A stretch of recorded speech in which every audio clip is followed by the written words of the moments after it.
Hello, America. Hello.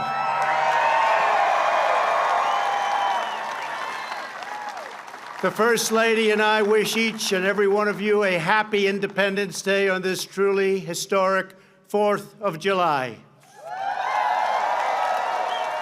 Today we come together as one nation with this very special salute to America. We celebrate our history, our people, and the heroes who proudly defend our flag, the brave men and women of the United States military. We are pleased to have with us Vice President Mike Pence and his wonderful wife, Karen. We're also joined by many hardworking members of Congress, Acting Secretary of Defense Mark Esper, and many other members of my cabinet, and also the Chairman of the Joint Chiefs of Staff, General Joe Dunford. Thank you. Thank you. Thank you. Lieutenant General Daniel Hawkinson of the National Guard, and distinguished leaders representing each branch of the United States Armed Forces, the Army, Navy, Air Force, Coast Guard, Marines, and very soon, the Space Force.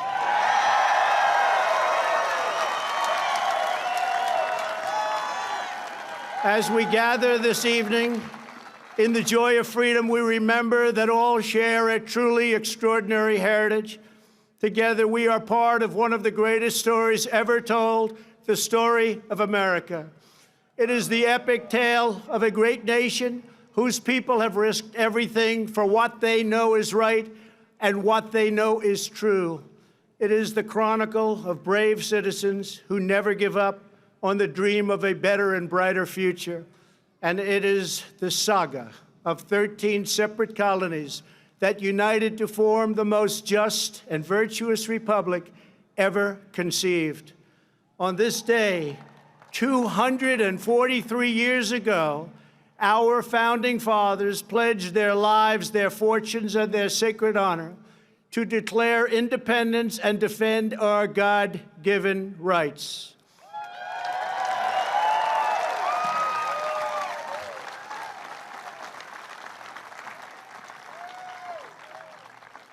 Thomas Jefferson wrote the words that forever changed the course of humanity. We hold these truths to be self-evident, that all men are created equal, that they are endowed by their Creator with certain unalienable rights, that among these are life, liberty, and the pursuit of happiness.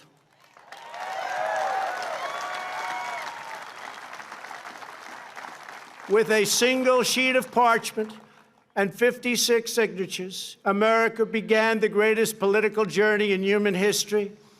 But on that day, the patriots who would determine the ultimate success of the struggle were 100 miles away in New York. There, the Continental Army prepared to make its stand, commanded by the beloved General George Washington.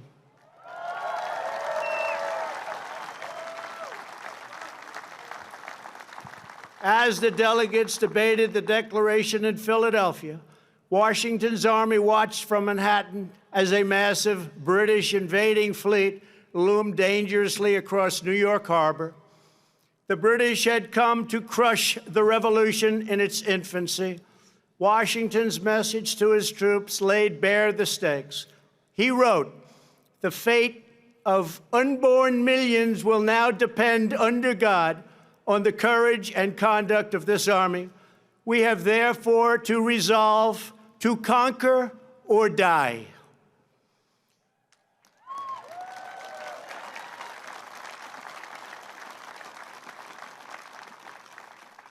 Days later, General Washington ordered the Declaration read aloud to the troops.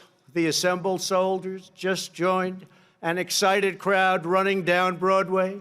They toppled the statue of King George and melted it into bullets for battle. The faraway king would soon learn a timeless lesson about the people of this majestic land. Americans love our freedom, and no one will ever take it away from us.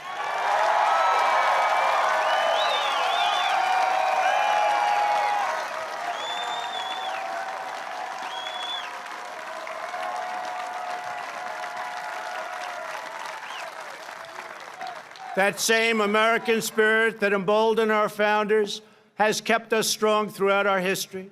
To this day, that spirit runs through the veins of every American patriot. It lives on in each and every one of you here today.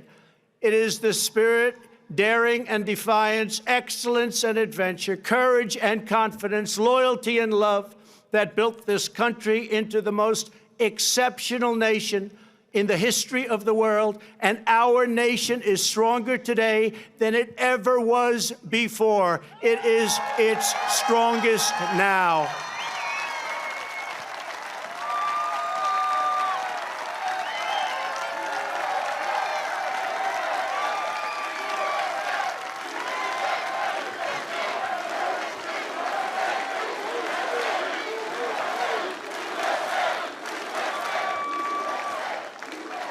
That same righteous American spirit forged our glorious Constitution. That rugged American character led the legendary explorers Lewis and Clark on their perilous expedition across an untamed continent. It drove others to journey west and stake out their claim on the wild frontier. Devotion to our founding ideals led American patriots to abolish the evil of slavery, secure civil rights, and expand the blessings of liberty to all Americans.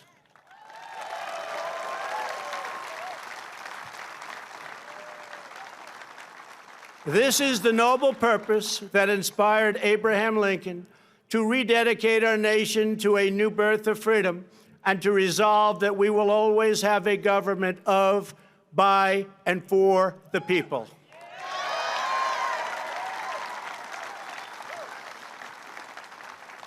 Our quest for greatness unleashed a culture of discovery that led Thomas Edison to imagine his light bulb, Alexander Graham Bell to create the telephone, the Wright brothers to look to the sky and see the next great frontier. For Americans, nothing is impossible.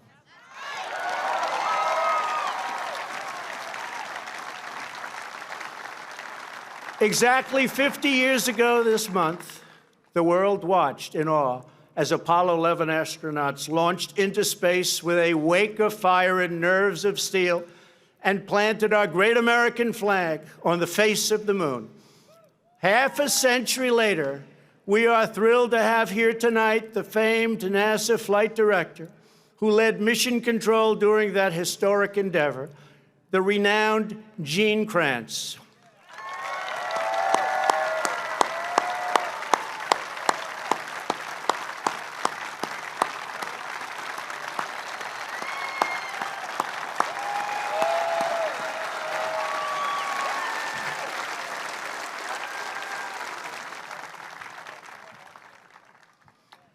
Gene, I want you to know that we're going to be back on the moon very soon, and someday soon we will plant the American flag on Mars. It's happening, Gene. It's happening. Our nation's creativity and genius lit up the lights of Broadway and the sound stages of Hollywood. It filled the concert halls and airwaves around the world with the sound of jazz, opera, country, rock and roll, and rhythm and blues. It gave birth to the musical, the motion picture, the Western, the World Series, the Super Bowl, the skyscraper, the suspension bridge, the assembly line, and the mighty American automobile. It led our citizens to push the bounds of medicine and science to save the lives of millions. Here with us this evening is Dr. Emanuel Frye. When Emanuel began his work, 99% of children with leukemia died. Thanks largely to Dr. Frye's breakthrough treatments, currently 90% of those with the most common childhood leukemias survive. Doctor, you are a great American hero. Thank you.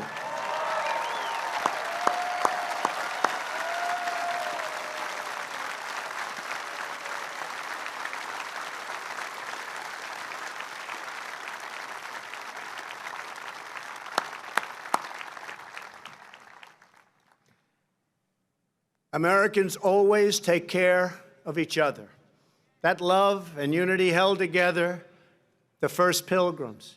It forged communities on the Great Plains. It inspired Clara Barton to found the Red Cross, and it keeps our nation thriving today. Here tonight, from the Florida Panhandle, is Tina Belcher. Her selfless generosity over 3 decades has made her known to all as Mrs. Angel. Every time a hurricane strikes, Mrs. Angel turns her tiny kitchen into a disaster relief center. On a single day after Hurricane Michael, she gave 476 people a warm meal. Mrs. Angel, your boundless heart inspires us all. Thank you.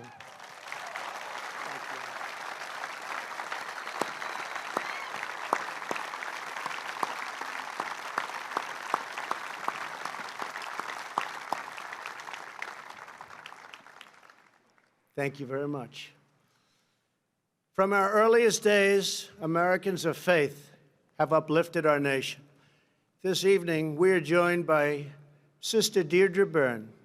Sister Byrne is a retired Army surgeon who served for nearly 30 years. On September 11, 2001, the sister raced to Ground Zero. Through smoke and debris, she administered first aid and comfort to all. Today, Sister Byrne runs a medical clinic serving the poor in our nation's capital. Sister, thank you for your lifetime of service. Thank you.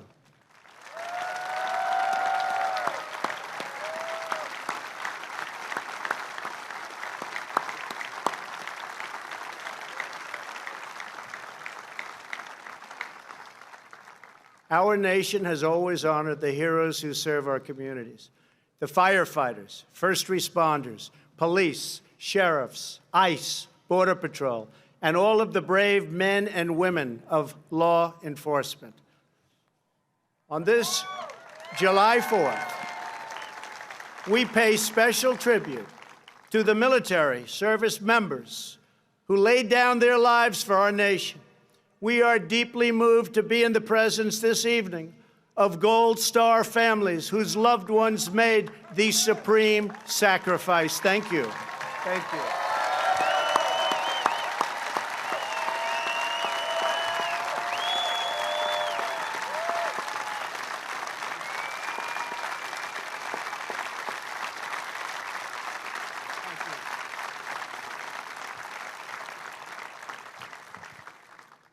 Thank you very much. Throughout our history, our country has been made ever greater by citizens who risked it all for equality and for justice. 100 years ago this summer, the women's suffrage movement led Congress to pass the constitutional amendment giving women the right to vote.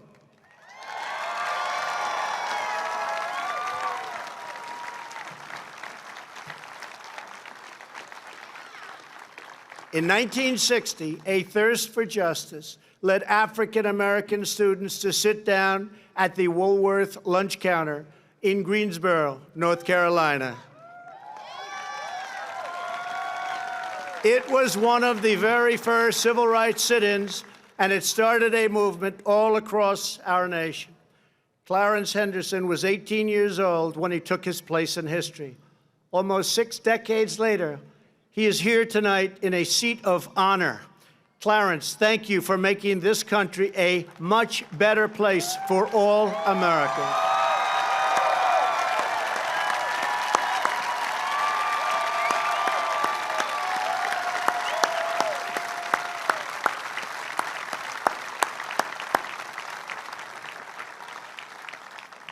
In 1963, Reverend Martin Luther King Jr.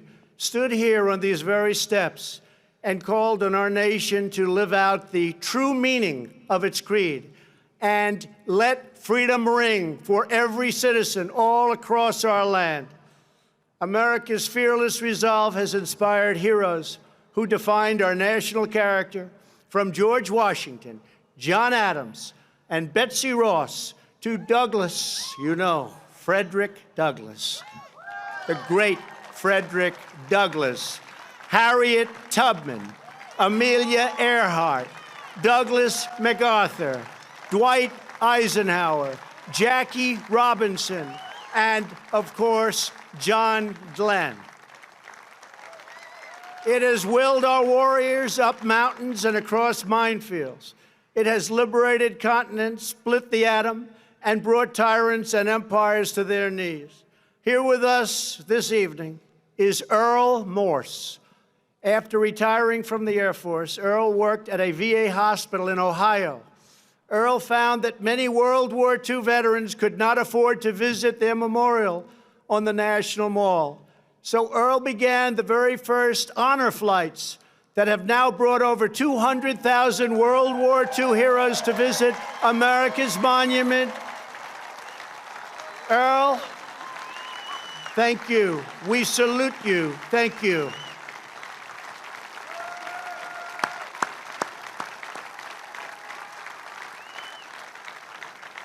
Thank you. Thank you, Earl. Thank you. Thank you. Our warriors from a hallowed roll call of American patriots running all the way back to the first souls who fought and won American independence. Today, just as it did 243 years ago, the future of American freedom rests on the shoulders of men and women willing to defend it.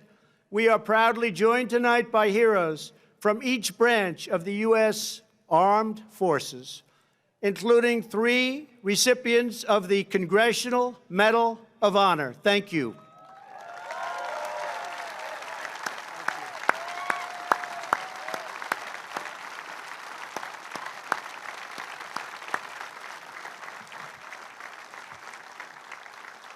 They and thousands before us served with immense distinction, and they loved every minute of that service. To young Americans across our country, now is your chance to join our military and make a truly great statement in life, and you should do it.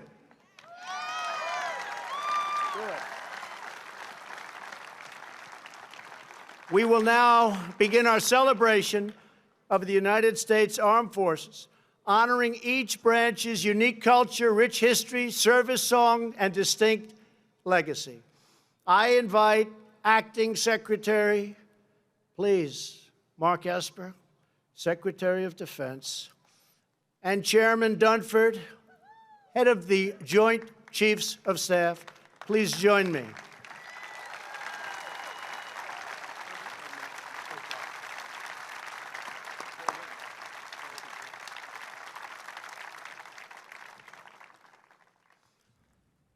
In August of 1790, by request of George Washington and Alexander Hamilton, Congress established a fleet of 10 swift vessels to defend our shores. These revenue cutters would fight pirates, stop smugglers, and safeguard our borders. They are the ancestors of our faithful Coast Guard.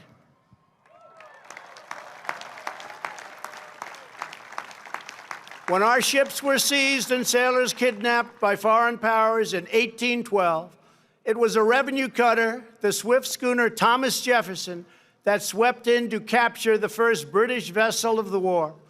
In 1897, when 265 whalers were trapped in ice and the ice fields of Alaska were closing up, courageous officers trekked 1,500 miles through the frozen frontier to rescue those starving men from certain death. In 1942, the Coast Guard manned landing craft for invasions in the Pacific when the enemy attacked U.S. Marines from the shores of Guadalcanal.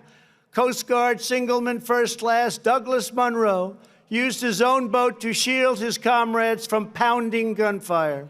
Munro gave his life. Hundreds of Marines were saved. As he lay dying on the deck, his final question embodied devotion that sails with every Coast Guardsman. Did they get off?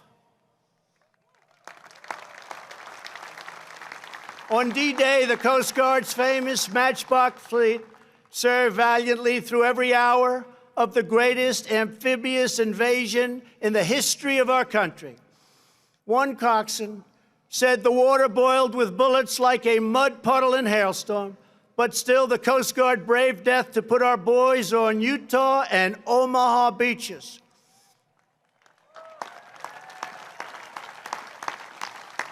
Every Coast Guardsman is trusted to put service before all. Coasties plunge from helicopters and barrel through pouring rain and crashing waves to save American lives. They secure our borders from drug runners and terrorists in rough seas, at high speeds. Their sharpshooters take out smugglers' engines with a single shot. They never miss. When the red racing stripes of a Coast Guard vessel break the horizon, when their chopper blades pierce the sky, those in distress know that the help is on their way, and our enemies know their time has come.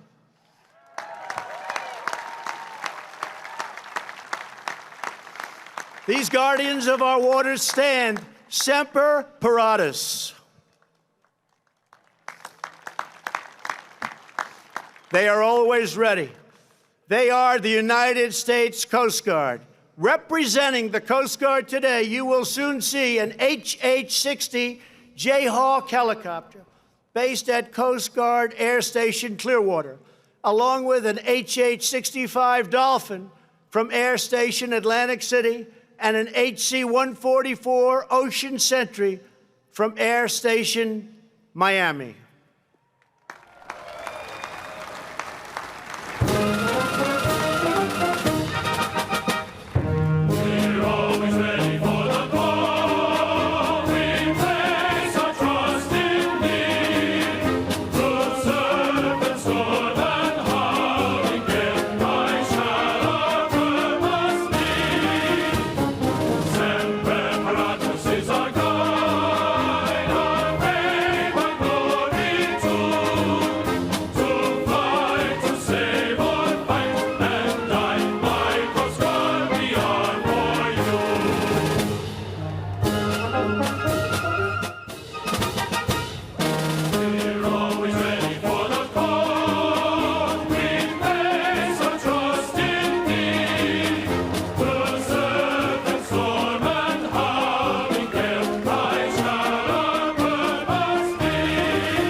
Thank you. Thank you to the Coast Guard. On a cold December morning in 1903, a miracle occurred over the dunes of Kitty Hawk, North Carolina, when two bicycle makers from Ohio defied gravity with a 12-horsepower engine, wings made of cotton, and just a few dollars in their pockets. Just 6 years later, America was training its first pilots to take these magnificent machines up and over the field of battle. In World War I, our flyboys rushed the skies of Europe, and aces like Eddie Rickenbacker filled hearts and headlines with tales of daring duels in the clouds. General Billy Mitchell saw the promise of this technology and risked court-martial in his quest for an independent Air Force. He was proven right when empires across the oceans tried to carve up the world for themselves, and America stood in the way. We wouldn't let it happen.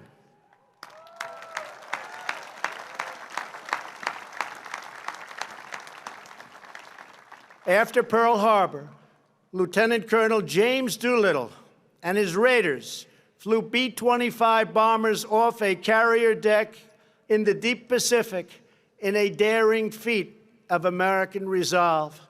And as President Roosevelt said, the Nazis built a fortress around Europe, but they forgot to put a roof on it.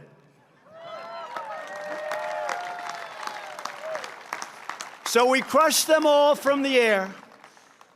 177 Liberator bombers flew dangerously low through broad daylight without fighter protection to cripple the Nazi war machine at Ploiesti. More than 300 airmen gave their lives to destroy the enemy oil refineries, and 5 pilots were awarded the Congressional Medal of Honor for their actions in that single raid. It was Airman Chuck Yeager who first broke the sound barrier. It was airmen like Gus Grissom and Buzz Aldrin who traded their Sabre jets for rockets to the stars. And it is our incredible airmen today who wield the most powerful weapon systems on the planet Earth. For over 65 years, no enemy air force has managed to kill a single American soldier because the skies belong to the United States of America.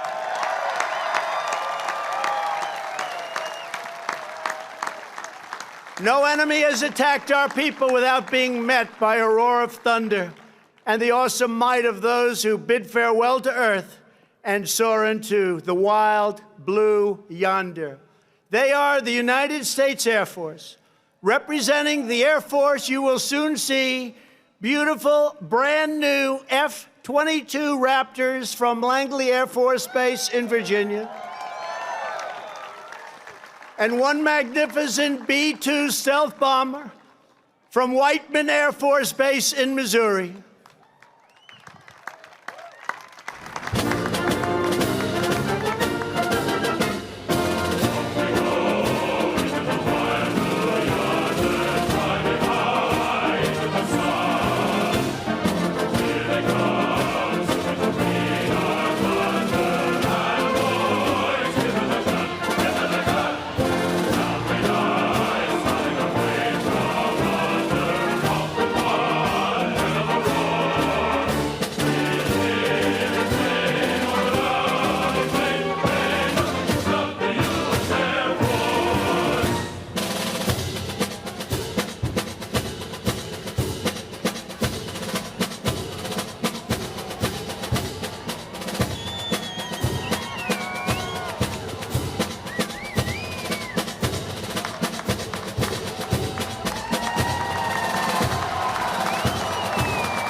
What a great country. In October of 1775, the Continental Congress ordered the construction of 2 swift sailing vessels, each carrying 10 cannons and 80 men to sail eastward. Our young fleet tested their sea legs against the most powerful navy the world has ever seen. John Paul Jones, America's first great naval hero, said, "I wish to have no connection with any ship that does not sail fast, for I intend to go in harm's way." He got his wish many times when his ship was shot into pieces off the coast of England by a British vessel and her 4 dozen guns. When demanded to surrender, Jones very famously declared, "I have not yet begun to fight."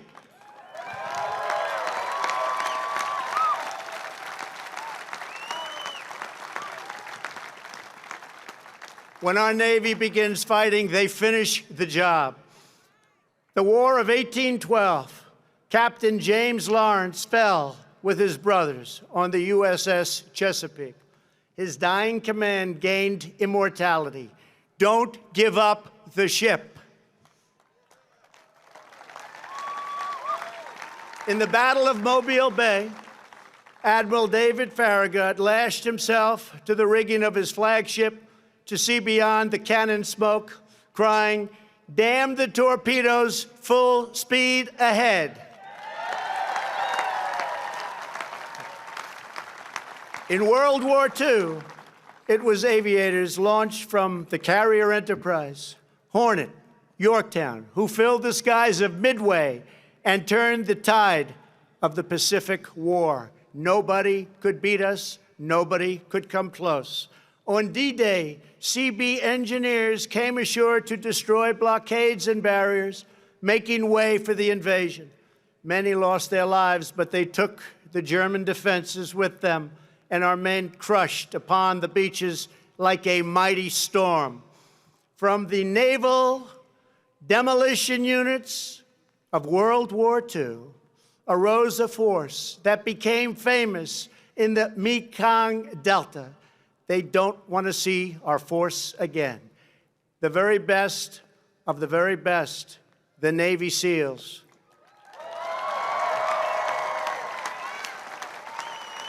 It was the SEALs who delivered vengeance on the terrorists who planned the September 11th attack on our homeland. It was the SEALs who stand ready to bring righteous retribution in mountain, jungle, desert to those who do us harm. America's sailors are not born. They are forged by the sea. Their traditions are rich with the salt and blood of 3 centuries. When Old Glory crests the waves of foreign shores, every friend and every foe knows that justice sails those waters. It sails with the United States Navy.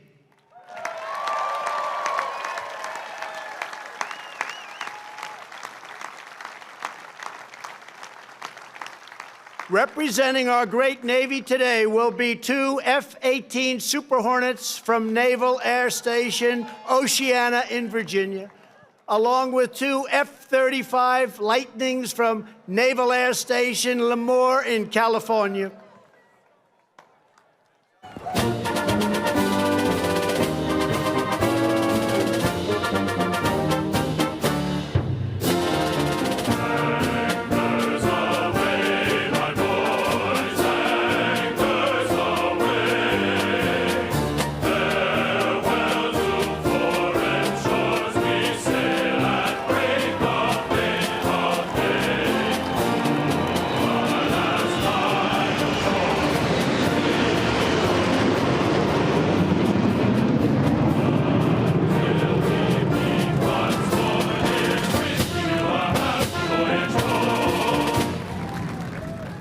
So great. In November of 1775, the Continental Congress created 2 battalions of a new kind of warrior, one who kept and would protect our ships and sailors and be at home, both ashore and in the mast, with musket in hand. Their versatility was proven in the War of Independence when 234 Continental Marines conducted their first amphibious raid, capturing the British supply of gunpowder and cannons at Fort Nassau. Ever since, Marines have fought in every American war. Their legend has grown and grown and grown with each passing year. It was the Marines who won America's first overseas battle, vanquishing Barbary pirates on the shores of Tripoli. Their high, stiff collar, which shielded them from the pirate's sword, earned them the immortal name Leatherneck.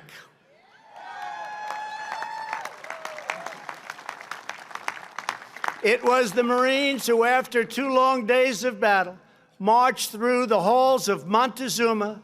It was the Marines who took heavy casualties to kick the Kaiser's troops out of Belleau Wood in World War I, earning the title Devil Dogs.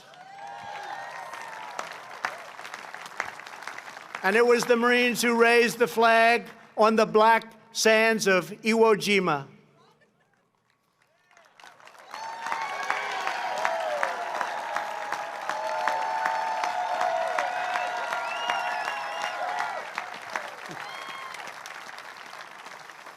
From the Chosin Reservoir to Quezon, from Helmand to Baghdad, Marines have struck fear into the hearts of our enemies and put solace into the hearts of our friends. Marines always lead the way. After the 1983 Marine barracks bombing in Beirut, which claimed the lives of 241 great U.S. servicemen, Marine Sergeant Jeffrey Nashton lay in bandages, so badly wounded, barely alive. When the Commandant of the Marine Corps came to visit his hospital, Sergeant Nashton had to feel for the general's collar. He wanted to feel his 4 stars. He could not see and he could not speak. He signaled for pen and paper, and with shaking hand, he wrote 2 words, Semper Fi.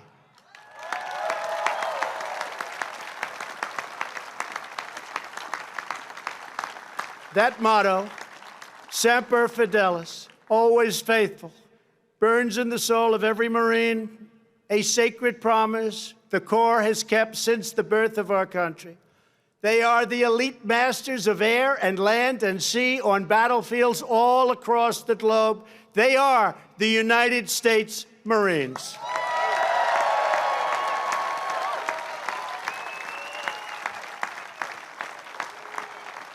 Representing the Marine Corps today will be a brand new VH-92, soon to serve as Marine One, along with 2 V-22 Ospreys from the famed HMX-1 helicopter squadron at Quantico, the Nighthawks.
In June of 1775, the Continental Congress created a unified army out of the revolutionary forces encamped around Boston and New York, and named after the great George Washington, Commander-in-Chief. The Continental Army suffered a bitter winter of Valley Forge, found glory across the waters of the Delaware, and seized victory from Cornwallis of Yorktown. Our Army manned the airport. It ran the ramparts. It took over the airports. It did everything it had to do. And at Fort McHenry, under the rocket's red glare, it had nothing but victory. And when dawn came, their star-spangled banner waved defiant. At Shiloh, Antietam, and Gettysburg, our soldiers gave the last full measure of devotion for the true unity of our nation and the freedom of all Americans.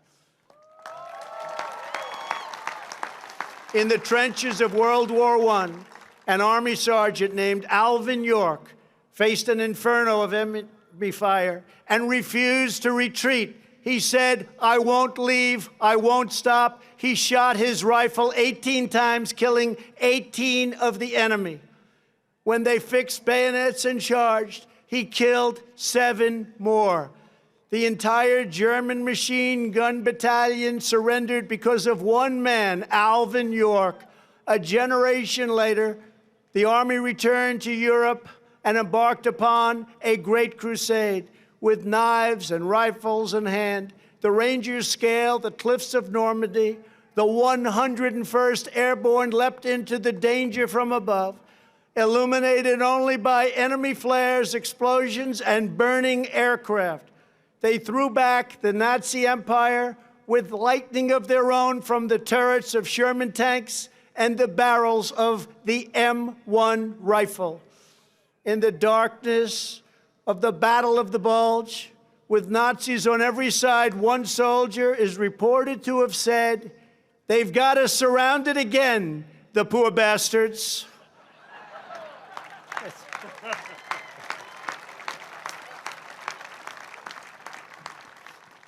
Outnumbered, American warriors fought through the bunkers of Pork Chop Hill and held the line of civilization in Korea. In the elephant grass of Vietnam, the 1st Cavalry made its stand amid a forest consumed in flame with enemies at every single turn. The Army brought America's righteous fury down to al-Qaeda in Afghanistan and cleared the bloodthirsty killers from their caves. They liberated Fallujah and Mosul and helped liberate and obliterate the ISIS caliphate just recently in Syria, 100% gone. Through centuries, our soldiers have always pointed toward home, proclaiming, "This we'll defend." They live by the creed of Douglas MacArthur, "In war, there is no substitute for victory." They are the greatest soldiers on earth.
Nearly 250 years ago, a volunteer army of farmers and shopkeepers, blacksmiths, merchants, and militiamen risked life and limb to secure American liberty and self-government.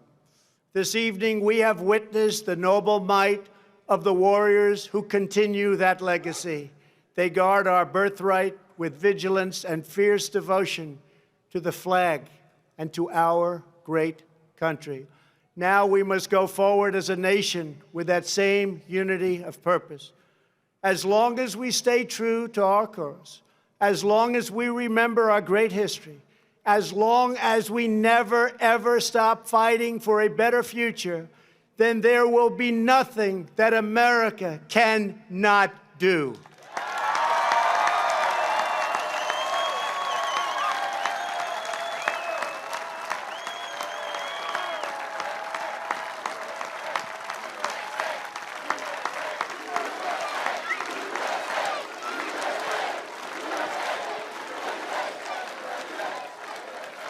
Thank you. We will always be the people who defeated a tyrant, crossed a continent, harnessed science, took to the skies, and soared into the heavens, because we will never forget that we are Americans and the future belongs to us. The future belongs to the brave, the strong, the proud, and the free. We are one people chasing one dream and one magnificent destiny. We all share the same heroes, the same home, the same heart, and we are all made by the same Almighty God.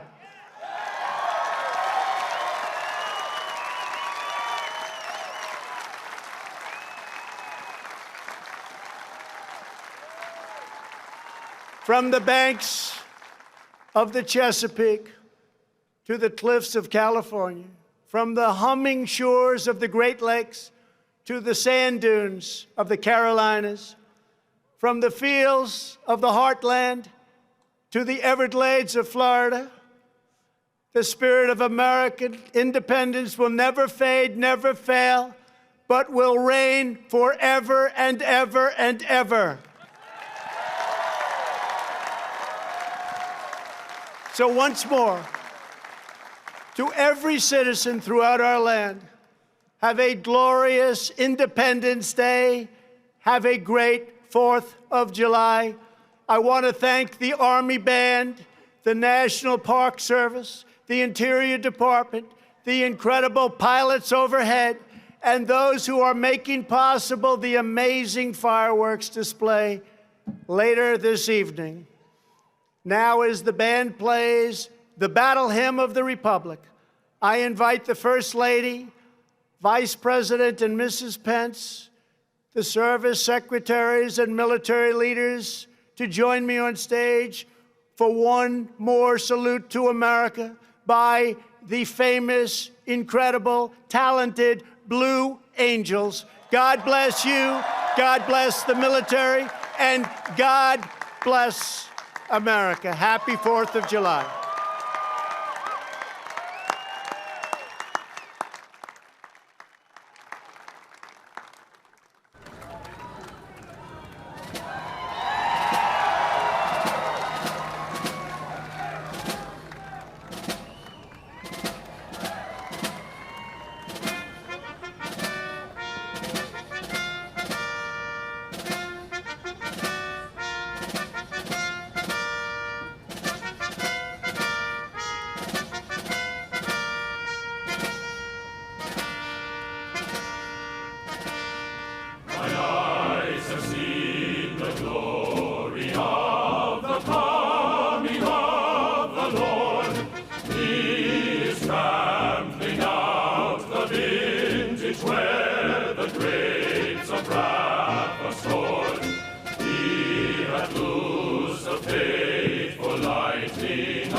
She